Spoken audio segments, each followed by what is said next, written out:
Thursday mornings are very busy here at House of Friendship Sunnydale Community Centre. Neighbours, volunteers and staff come together to bag and distribute food, which supplements the diets of the families in this community. This is a very diverse community, home to many new Canadians and single-parent families, most of whom live on a limited income and struggle to make ends meet. The director and I started it the same day. Two of us would package 60 bags of food, and then people were lined up outside. And we said, this is ridiculous. There they are standing, and we're working like crazy. And we said, they may as well help. And that's when we decided to have them come in and help.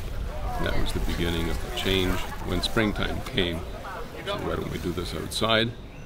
And when we moved outside, it became a marketplace, a place where people gathered, brought their children, and people began to chat with each other, and it became kind of a community event. Yeah, I've got to meet a lot more of my neighbors, and when we were outside, did some talking and communicating more than just, you know, running in and grabbing their food and running back out and home again. Today I'm stopping off at Amar store on Lancaster. It's an Arabic food store. I'm buying a bunch of kafta and some yogurt and some pita bread. We're having our Bible study group over Sunday for a barbecue. We just finished the study on Islam in our group, so it's kind of a, before the summer break, okay, now that you learned about it, let's eat it. Yeah, at one point we had a bit of a downturn in the economy, well, a bit, and ended up with no food. We decided to gather everybody inside the community center and talk about it. That was a great opportunity for community input. And then one of the gentlemen who all of a sudden said, look, you cannot stop food distribution, because food distribution is not just food distribution, it is really community development. That even if we had just a little bit of food to give out, it was the communication, it was the relationship with people that became so very important. About the time we are starting our food distribution program here at Sunnydale, over at EB Village, the muffins are going into the oven and residents are gathering in the activity room. EB Village is one of House of Friendship's supportive housing programs where people can live independently but still receive the support they need. Their Residents' Council started a cafe to improve their diet, become more active, and stay connected to their neighbors. The food is basically the reason why everybody wants to come down, is because they enjoy eating. You get to know the tenants and you know their medical problems, and I can see sometimes the food we had, and I thought, okay, we got to change it because we want to live longer, you know, be healthier. I am a diabetic, and I like to come to eat healthy foods that are good for me. But we try to bring in fruits and vegetables, and we usually have homemade muffins along with no sugar in them, along with coffee or tea.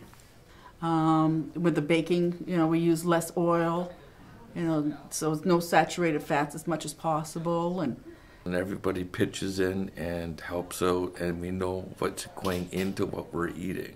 The favorite thing is getting staff and tenants together and just shooting the breeze, whatever you want to talk about. And with two couches in there, it feels like your living room that you're in. Everybody does look out for each other. Here we are like a family.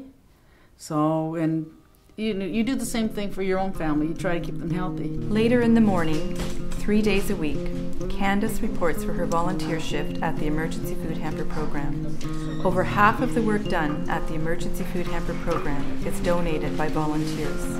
House of Friendship has been providing emergency food assistance for over 60 years. It's hard to believe that in a community as prosperous as ours, some families still struggle to put food on their tables. I usually come in Tuesdays, Wednesdays, and Thursdays. If one of those days I happen to have an appointment or we're closed, then I'll make up the other day. I really like to be here 3 days a week.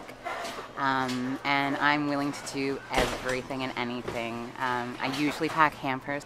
I see it as my way of paying it back for what I was given when I needed it. We're giving people things that they couldn't get on their own, but at the same time, I think I like to see it more as helping people help themselves. I was always so nervous coming and asking for help, even though all the volunteers here and the staff are all absolutely wonderful people.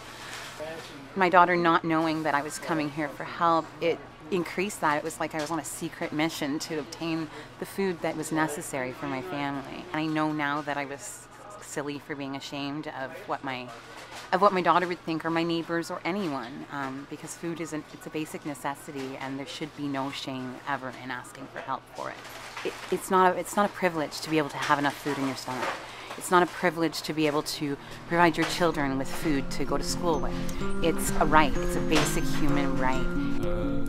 A few hours before supper is served at Charles Street Men's Hostel, Jeff, the kitchen volunteer, is preparing a salad for the evening meal. Jeff is among the thousands of homeless men who have found something to eat and a place to sleep since the hostel opened in 1939. Jeff now has a place of his own, but from time to time returns to help out in the kitchen. The first time I came to the shelter was August in 2010. Just ran into some financial problems, needed some help. I didn't know anything about this place. I didn't know anybody in town. They came here, they gave me a room or a bed. They feed you. You can have seconds if there's seconds available. Nobody judges you. I've been back 4 times, but now I'm good. I got my own 1-bedroom apartment. I got bills to pay. I'm working semi-steady, so it's all good. Yeah. I like cooking, you know. So I first volunteered, and Sandra, she'd let me make a salad and this and that. Nothing big. And I did that for a couple of months, and then she'd let me make soup and different things. And one day she was going to be late, and I think I actually made the lunch. She told me what she wanted, but it's nice to be trusted. I had a heart attack, so then I was in the hospital, and then you're alone, and then you start worrying, and don't want to die alone, and this and that. The caseworkers upstairs, Diana and Connie, they said, "Why don't you come stay here? Let us take care of you for a while, because you're not good yet. Come here. You got a roof over your head. You got 3 meals a day. You can rest through the day if that's what you need." And they made sure I took my pills every day. So it was. You could just feel the caring, And they don't know me, but they went out of their way to make me feel comfortable, and in a way loved,